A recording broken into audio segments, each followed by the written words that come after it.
Have you ever wondered what it's like to leave home for work without being sure if you'll come back? I ask myself this question every day, and the truth is, in the police force, every departure could be your last, but nothing prepared me for the night my partner didn't return. His name was Ryan, a dedicated officer with an easy laugh, the kind of person who seemed to carry a lightness even through the worst shifts. We'd worked together for 3 years. We knew what to expect from each other without needing to speak. On the radio, behind the wheel, on the street, we were practically brothers. That shift started like any other. The city was too quiet for a Friday. The air was heavy and humid, as if foreshadowing something bad. Ryan made jokes to break the silence while I pretended to laugh, but I knew deep down that the night wouldn't end well. The call came in at 10:47 p.m. Disturbance in progress. Possible break-in. 224 East Street. The kind of occurrence that seems common, but no call is truly common. Every address holds a surprise, and that night, the surprise took away someone I never thought I'd lose. We arrived quickly. The place was an old house, the lights off, but with a broken window. Ryan looked at me, that look that said, "We're going together." We did what we always did. Me in front, him to the side. Protocol, routine, but routine is deceiving. Time seemed to freeze. I heard footsteps inside the house, muffled screams, then 2 dry gunshots. My heart raced. I ran, gun drawn. But when I reached the hallway, I saw something I'll never forget. Ryan lying on the ground, blood dripping onto the floor, his eyes open, still trying to focus on me. I screamed for backup. I screamed his name, but deep down, I already knew that would be the last call of his life. And it was there that I realized, in the most brutal way possible, that every patrol outing could be the last. For me, for you, for anyone who wears this uniform. The sound of gunshots still echoed in my ears as I dropped to the ground beside Ryan, my partner, my brother in uniform. Blood flowed fast, hot, staining the dirty floor of that abandoned house. I grabbed his vest, yelling for him not to close his eyes. "Stay with me, Ryan. Stay with me." But his breath was already short, ragged, as if every second were a struggle. My radio burst with my trembling voice. "Unit 12, officer down. I need an ambulance and immediate backup." I repeat, "Officer down." The wait for help seemed eternal. The seconds stretched out like minutes. My eyes scanned the room, trying to identify the shooter. But the house was shrouded in shadow, doors ajar, silence thick, the smell of gunpowder mixed with the mold of the old walls. My finger on the trigger, my other hand on Ryan's chest, pressing down on the wound. I needed to keep him alive, needed to believe there was time. That's when I heard hurried footsteps upstairs. The weight of the wood betrayed the movement. The suspect was still there. Anger burned through me. I wanted to run after him. I wanted to end this. But looking at Ryan ground me to the ground. He needed me there. The sirens approached. Blue and red began to reflect off the broken windows. Reinforcement, finally. 2 colleagues entered through the front door, guns raised, shouting commands. "Police, show your hands!" I shouted back. "Second floor, the suspect is armed." As they climbed in, the ambulance arrived. Paramedics swarmed the scene with stretchers and suitcases, pushing everything in their path. I had to let go of Ryan so they could take over. It was like letting go of a part of me. I backed away, my hands shaking, covered in blood. The radio was still crackling. Orders, coordinates, shouts, but nothing made sense. All I could hear was Ryan's faint voice. Minutes earlier, when he could still speak, he had whispered something, 3 words. But in the confusion, I couldn't make out what it was. To this day, I wonder what it was. From upstairs, the sound of a struggle. More gunshots. A suspect was restrained, handcuffed, and dragged down the stairs. His face was covered in sweat, his eyes wide, his breathing uncontrollable. Too young. He must have been barely 20. I looked at him and felt a hatred I'd never felt before. How could someone so young take the life of a man like Ryan? But there was no time for answers. The paramedics were racing against the clock. Oxygen mask, compresses, desperate attempts to staunch the bleeding. Massive loss. We have no stable pulse. I could hear them, but it seemed distant, as if the whole world had become a blur, and only that scene was in focus. The sergeant arrived soon after. His gaze met mine, and I didn't need to say anything. He understood. I was devastated. He touched my shoulder firmly, a quick, almost imperceptible gesture, but one that carried weight. "Let's take him now," said one of the paramedics, already pushing the stretcher out. I wanted to go along, but the sergeant held my arm. "You stay. I need your report." Report? I couldn't even organize my thoughts. My head was pounding. My heart felt crushed inside my chest. Still, I stayed, like a soldier following orders, even in pieces. The scene was isolated. Yellow tape stretched across the block. Neighbors peered through their windows, cell phones recording every detail. The rain began to fall, fine and cold. Drops washed the blood from my hands, but not from my memory. Hours later at the police station, I sat at a metal table. My hands were still shaking. The recorder was turned on. Direct questions began. Time of the call, how the entry went, how many shots were fired, where I was positioned. I answered automatically, without emotion, as if I were describing a scene that wasn't mine, but it was. It was my night. It was my partner. It was the wound I could never close. At the back of the room, the suspect was being processed. Handcuffs tightened, his gaze cold, no remorse. He stared at the floor, as if nothing had happened. I wanted to scream. I wanted to cross the room and demand a reason, but I didn't. The silence spoke louder. When it was over, I was released. I walked out into the parking lot. I saw the police car parked, its doors still covered in mud. I felt a sharp emptiness. How many times had Ryan and I sat in that car laughing at stupid jokes, complaining about the bad coffee, singing along to songs on the radio, and now there was only silence. I sat in the driver's seat and stayed there, without starting the engine. I stared at the space beside me, the empty seat, the seatbelt he always forgot to fasten properly, the scent of his aftershave still lingering in the air. It was at that moment that I understood. That car would never be the same again, and neither would I. The hospital felt like a silent battlefield. The white lights, the smell of antiseptic, the endless hallways filled with hurried footsteps. When I arrived, Ryan was already in the emergency room. Doctors and nurses scurried around him. Rapid voices, technical commands. I stood outside, staring helplessly through the glass. Every minute in there felt like a punch to the gut. I clenched my hands, still stained with dried blood, feeling anger and guilt consume me. If only I had entered through the side with him. If only I had been faster. If only I had seen the suspect move sooner. 1,000 ifs pierced me like blades. A doctor came out, sweat on his forehead, heavy-eyed. I knew before he spoke. We did everything we could. I'm sorry. Those words broke something inside me. Ryan couldn't resist. My partner was gone. I leaned against the cold wall and slid to the floor. My breath hitched, and I tried to hold back my tears. But there was no holding them back. Tears fell, heavy, silent. It wasn't just the loss of a colleague. It was the loss of a brother the street had given me. The sergeant appeared minutes later. He didn't say anything. He just stood beside me.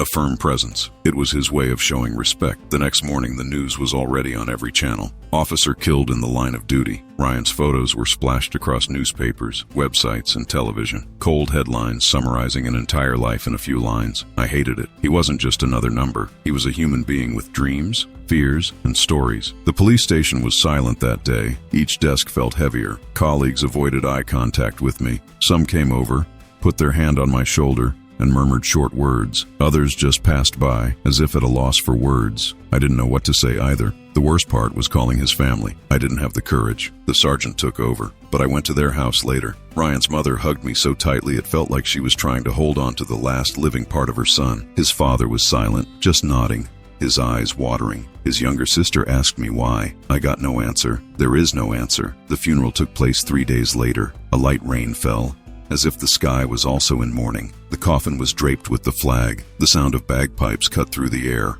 Hundreds of police officers stood in silent formation, their patrol cars lined up with their lights on in respect. I carried the coffin along with other colleagues. The weight wasn't just on my arms.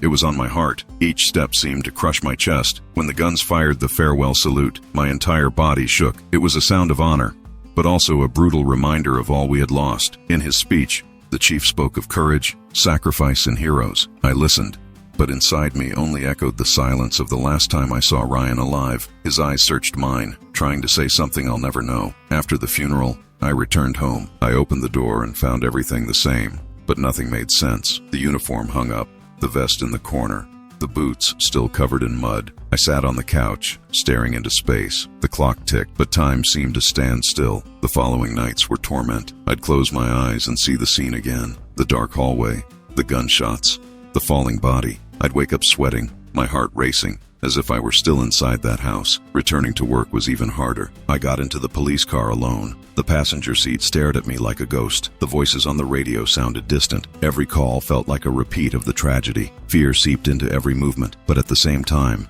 there was something more, a desire for revenge. I wanted to see the person responsible pay. The arrested suspect was in custody, but for me, that would never be enough. No sentence, no court could return Ryan. The trial began quickly. Prosecutors gathered evidence. Witnesses were questioned. I was called to testify several times. I replayed that night 1,000 times. Every detail, every second. It was like reliving hell in slow motion. My classmates tried to cheer me up, telling me Ryan would be proud of me, that I should keep going. But deep down, I only felt empty. How could I go on if part of me remained in that house? On that cold floor, on that night that never ended. The streets changed for me too. Before, every corner was routine. Then, every corner was a threat. Lingering glances, hands in pockets, quick movements. Everything was suspicious. My mind was always alert, but my heart was weary, and yet I knew I had to keep going.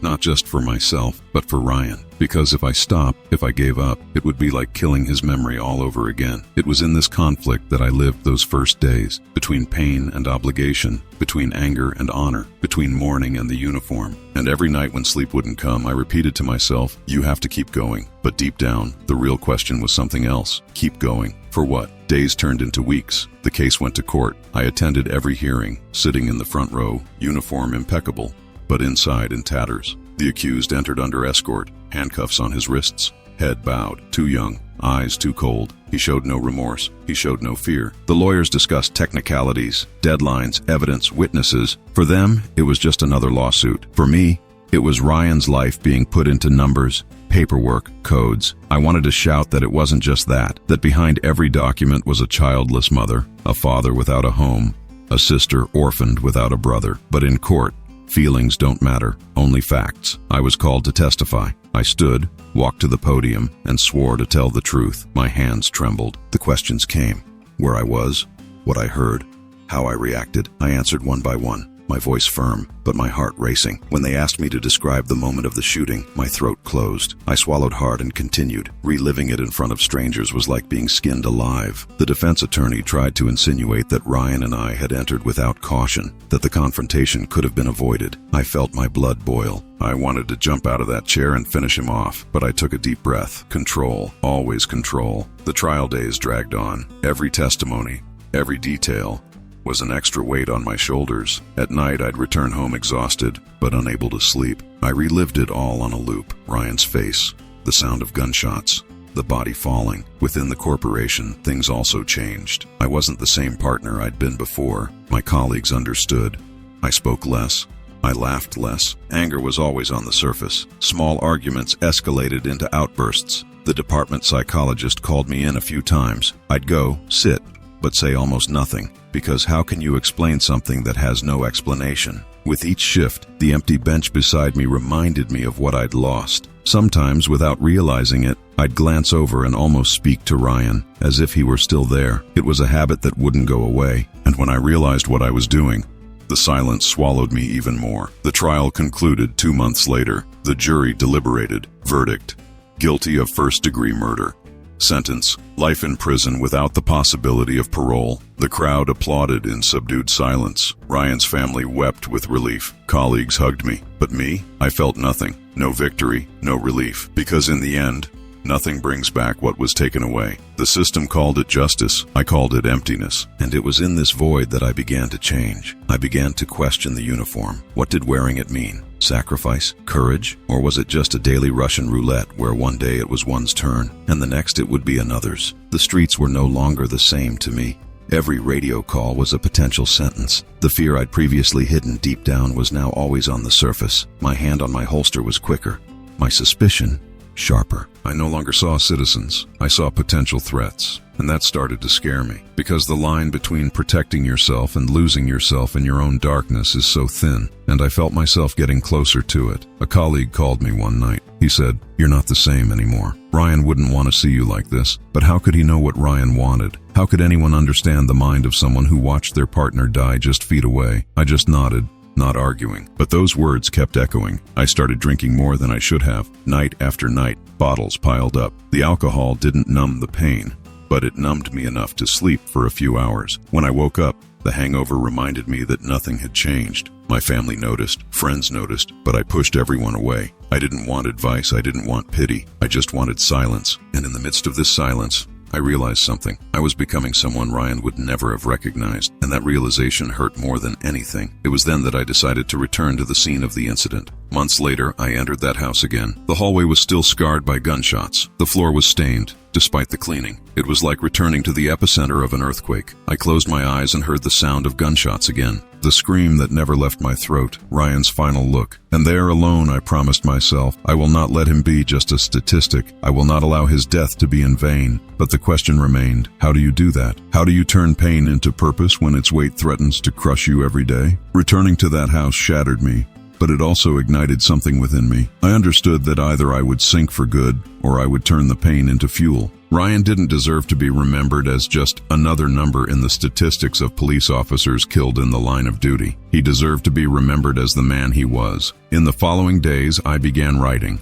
Nothing elaborate, just memories. The jokes he made during his shift, the childhood stories he told during the late nights, the way he always shared the last cup of coffee, even when he complained. I wrote down every detail I remembered. It was my way of keeping him alive. I also returned to my sessions with the department psychologist. For the first time I spoke. I told her everything. The fear, the anger, the guilt, the sleepless nights, the empty bottles on my bedroom floor. It was painful, but necessary, because keeping everything bottled up was only killing me inside. Work continued. New shifts, new incidents, but nothing was the same. Every time I started the car's engine, I felt the weight of absence. The passenger seat remained empty, and somehow I had to learn to live with it. On some calls, I nearly lost control. A suspect would move too quickly, and my hand would dart to my holster. I was always one step away from pulling the trigger before I needed to. It scared me. I knew that trauma could make an officer a danger to themselves and others. I didn't want to be that man. That's when I found a way out. I started training recruits. I began sharing my story with the newbies. Not officially, but in hallway conversations. In simulation exercises, I'd say, don't underestimate any occurrence.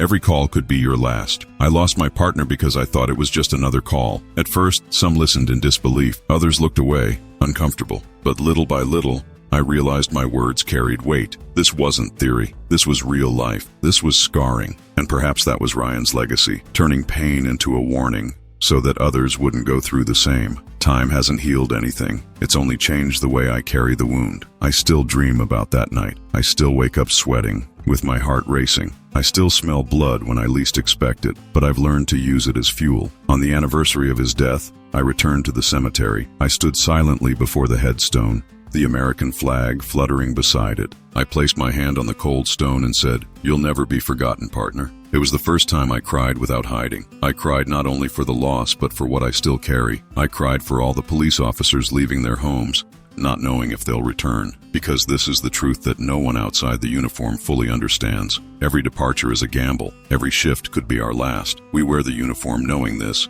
but never believing it will happen to us, until the day it does. Today, when people ask me why I keep going, my answer is simple. I keep going for him. I keep going because giving up would be like letting him die twice. I keep going because, despite the fear, I know this is where I belong. But I've also learned to appreciate what's outside the car. Every hug from my family, every sunny morning, every hot cup of coffee, because I know it can all be over in seconds. And when I look at the newbies just starting out, I see Ryan's reflection in every face. Young, full of drive, believing the world can be changed, and I pray they never have to carry the weight I do. Sometimes at night, I still hear his voice. I don't know if it's memory or imagination, but I always remember the last words he tried to say in that hallway. I never understood. Maybe it was a request, maybe it was a warning, or maybe it was just a thank you for being by his side until the end. It doesn't matter. What matters is that he taught me, even in his final seconds, what it means to be a true partner. And I will carry this lesson with me until my last day of service, because deep down, that's what the uniform means. Living every day knowing you might not come back, but leaving anyway. And the day my partner never came back from the street was also the day I learned that courage isn't the absence of fear. Courage is carrying on,